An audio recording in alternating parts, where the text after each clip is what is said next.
So what is up mga ka-do it best? Welcome to another video. So sa video na to, magre-review tayo ng product galing sa Banggood.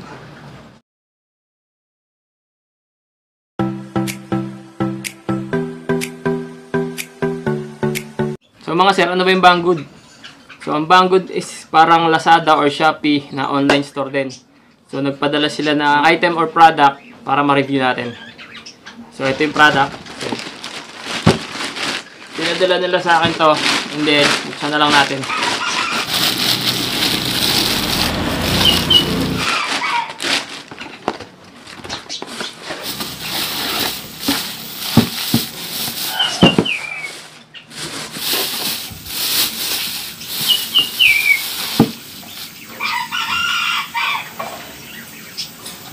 So nakalagay dito mga ka-do it best, repair type intelligent charger. So battery charger nga siya. So meron siyang kasamang alligator clip. So itong red is yung para sa positive, kasi itong black is para sa negative. So meron siyang kasamang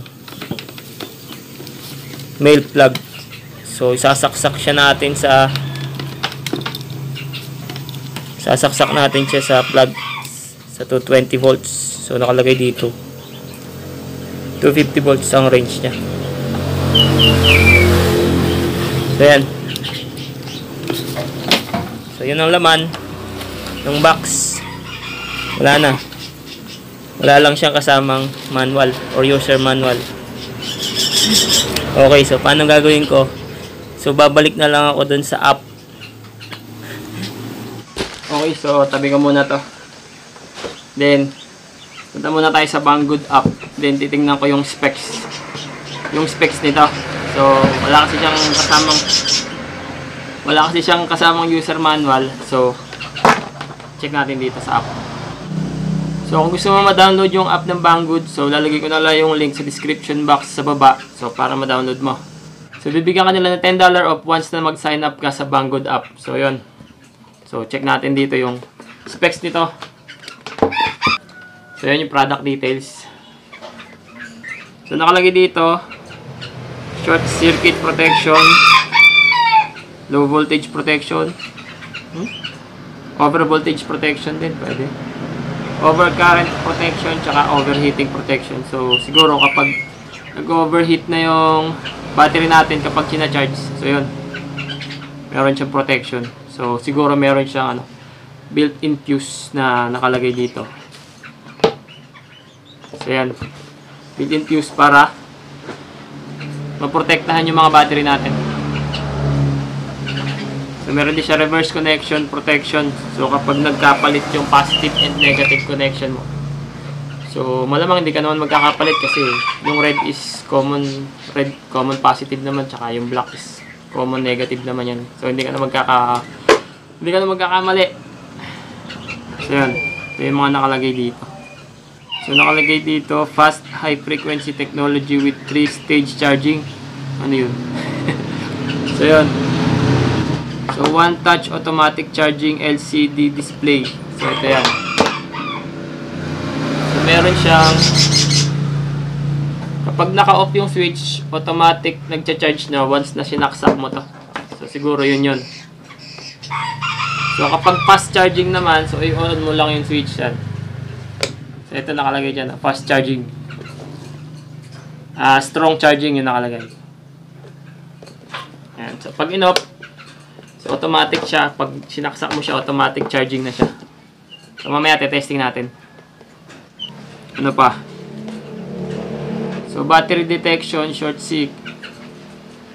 circuit protection, over voltage protection, anti-reverse connection protection, etc. So, yun. Charging indicator shows charging process directly, which facilitates user to manage current of battery. Okay, so color. Ang color ng product, which is black and red na nakalagay dito. Ang size niya is 22.5 cm by 14 by 25 cm. Okay. So, product. May nakasulat din dito sa likod eh. So, mamaya basahin ko na. Net weight. So, yan. Yung timbang niya is 1,189 grams. So, ang timbang niya is mahigit 1 kilo lang. So, 1,000 grams is 1 kilo eh.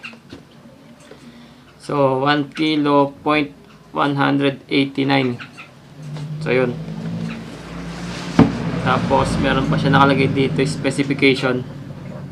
Scope application, 35 AH to 200 AH. So, ano yun?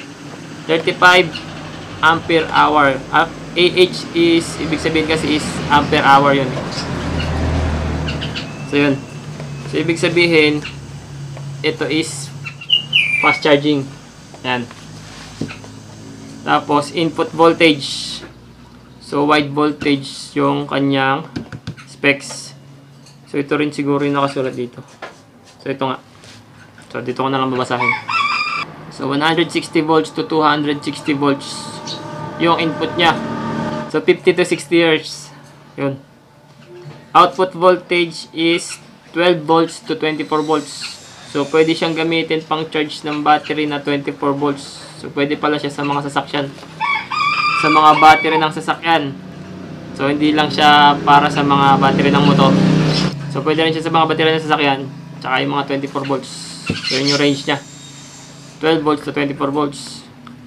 So, output current is 14 amperes. So, yun. Rated power, 350 watts. Full load conversion efficiency.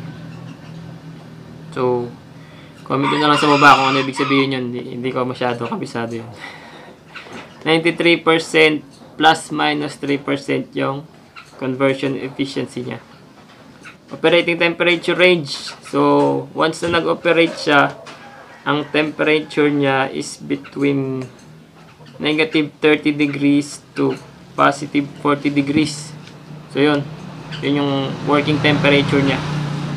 Ito. So, kapag exceed siya ng 40 degrees, so possible na pwede siyang masira. So, yun. Yun lang. So, package included. So, package kapag binili mo to is ito. Ang pinakapangalan niya is Starter Emergency Charger. Yun. So, click mo na lang yung link sa baba kung gusto mong bumili nito. Lalagay ko na lang sa description box. Tapos, meron din silang promo code or coupon code. So, ito yung coupon code na gagamitin mo para magkaroon ka ng 15% off kapag gusto mong bumili nito. So, yun. Lalagay ko na lang din sa baba. 602449. So, yun yung gagamitin mong code para magkaroon ka ng 15% off kapag bibili ka nito sa Banggood app. So, yun. Testing na natin to. Kukuhanin ko lang yung battery. Okay, so mga ka-do it best. I think pwede rin tong voltmeter eh.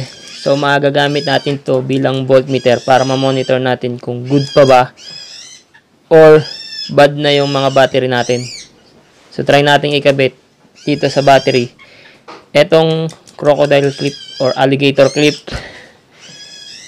Check natin kung mag-on to.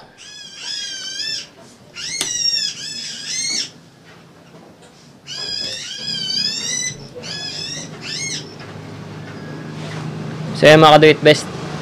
Hindi ko pa naisasaksak siya sa outlet. So, yun, gumagana na siya. Ibig sabihin, pwede pala siyang voltmeter. So, monitor natin dito. So, maganda pala to kasi pwede natin siya magamit pang monitor ng charge ng baterya natin. So, yun. So, gagawa rin ako ng video mga ka-do it best para sa baterya. So, gagawa ulit ako ng video kung ano yung charging condition ng mga battery natin. Kung ito ba ay 100% charge or 50% or 25% na lang yung charge niya. So, yun. So, gagawa na lang ang video para doon. So, ito, 12.4 yung reading niya, mga ka-do it best. So, nakalagay siya sa automatic charging. So, meron ditong light indicator, mga ka-do it best. So, ang nakalagay dito is charge. So, siguro iilaw to kapag isinaksak na natin itong male plug. As itong saturated. Yan, so ibig sabihin, yan siguro ibig sabihin yan kapag puno na yung mga baterya natin. Okay.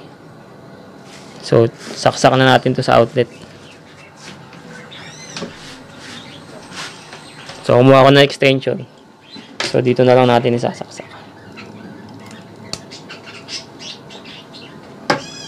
So, yan.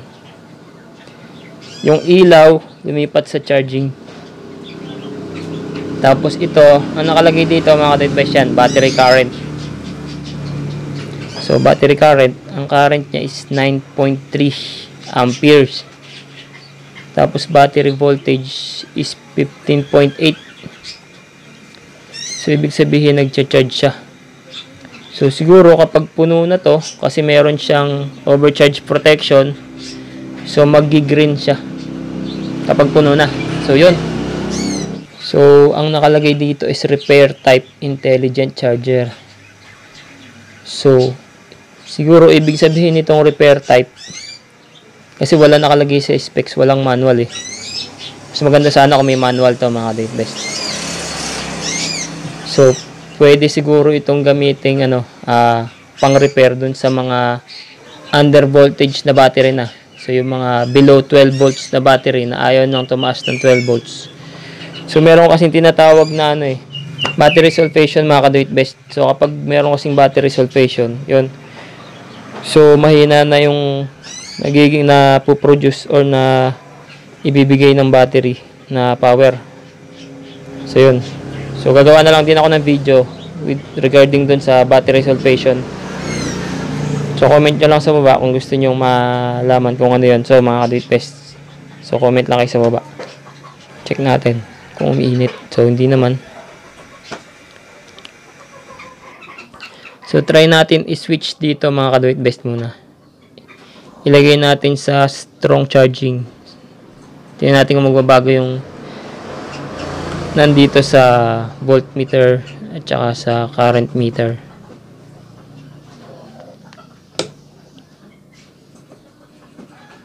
So, nagbago siya, mga ka-do-it-best. Naging 5.6 battery current niya. Tapos, 14.5 volts. Okay, so mga ka-do-it-best, try naman natin ito. Tanggalin yung saksak. So, i-check natin kung nag-charge na siya kahit sandali lang natin sinaksak or sandali lang natin i-charge. Kasi kanina 12.4 yung reading niya, di ba? So, check natin.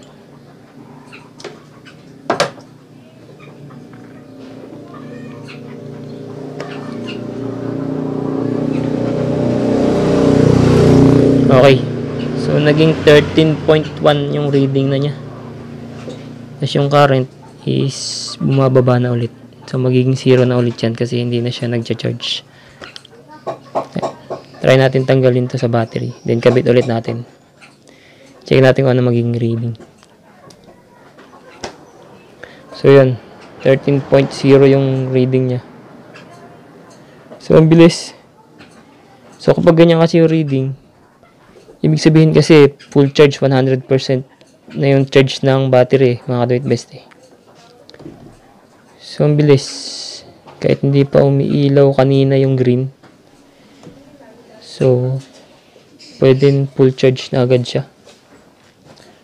So, yun. So, yun. Hindi na natin antayin mapuno yung battery, mga ka-do-it-best. Okay, so itong product details ng battery charger, mga ka-do-it-best. So, ilalagay ko na lang din sa description box para mabasa nyo. So, install mo na lang din yung Banggood app. So, yun. That's it for the video. Thanks for watching. As always, ride safe and enjoy riding. Peace.